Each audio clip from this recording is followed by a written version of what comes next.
The network is at the center of all our work in the second phase of SMIL. We started building that in the first phase, and we realized through that first phase that the real power comes from the network in those countries, in the region. And on the US side, we're really just here to support the growth and the strength of that network. One of the things that I've been really excited about coming out of the SMIL activities is the power of the scientific method. As a new assistant professor, I was really excited about the new technology and how I could, bring it to bear with these collaborations with African scientists. As I did more and more work in these international partnerships, I realized the most important technology that we had was the scientific method, which is one of the cheapest and most broadly applicable technologies that humanity has ever discovered. And so a lot of the training and the research partnerships are really about how to get researchers and breeders connected as effectively as possible through the rigorous use of the scientific method. Luckily, when the scientists learn the method, they can take it away with them back to their home program, and it doesn't cost a thing.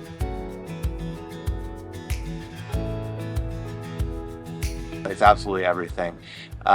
We think about it every day, and we don't leave it to chance.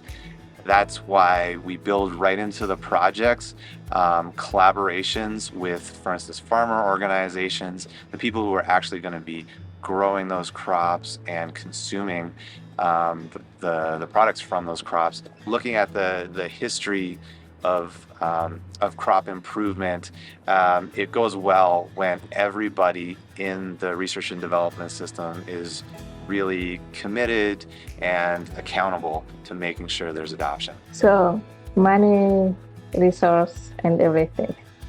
First of all, I think it is training people first. I don't want to be the only one being the expert on that. I have to just allow the future generation know what I'm doing, and then they will be like people helping me in the future.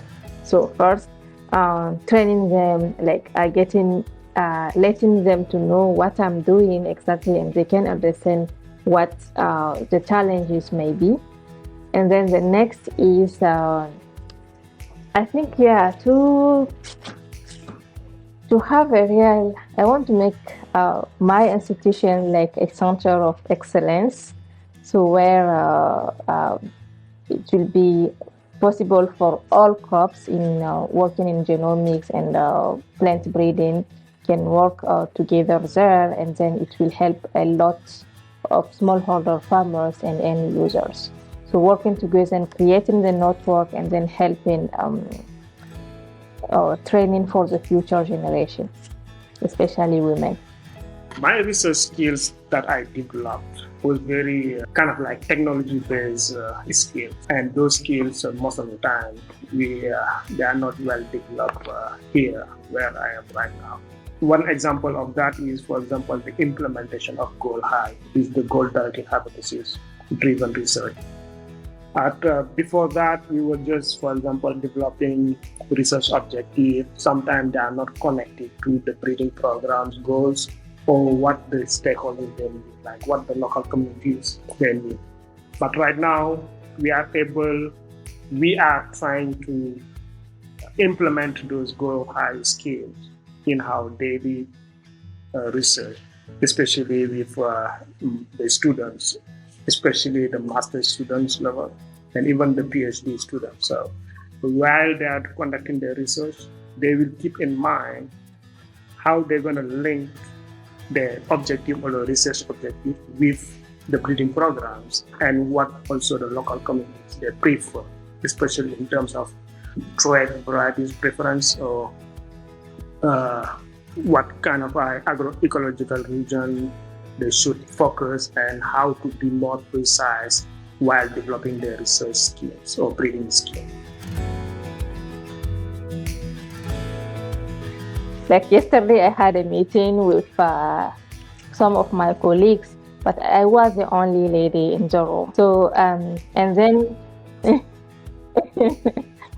and then I was looking others and said, okay, I think we have a lot of work to do to integrate female scientists in research, and also in education first and then in research. It is sometimes challenging because you are facing sometimes in my case, you will be the only one in the room, and then your voice will not be like as heard as the others, or maybe you are not inside the room, they don't consider. So I think it is really challenging, but my institution and other programs that I am working on, they are pushing forward to let female scientists continue their work, and also to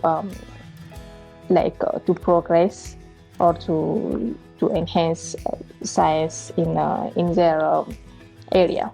What is most special about this experience is the deep kind of collaborative relationships I've been able to build with scientists all over Africa. I feel so lucky to have been able to do that, and that's not an opportunity that you can get with most funding agencies that are, focused only on a narrow slice of science. Here we were able to go out and find new colleagues and develop these partnerships over now 7 years, working with these scientists as they grew in their careers and took leadership positions. It's been so rewarding to be a part of that. I was fortunate to, during my PhD study, to be involved in a team that we were always working together with other breeding programs. Not only the breeding programs here at Senegal, but also the breeding programs in India, program in Togo, Burkina Faso, and even Mali. And all the germplasm that we were using, they were already assembled by the different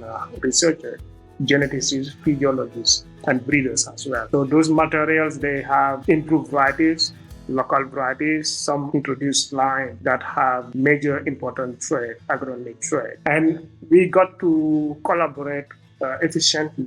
We got to know to develop our network. And right now, most of them we already have been working together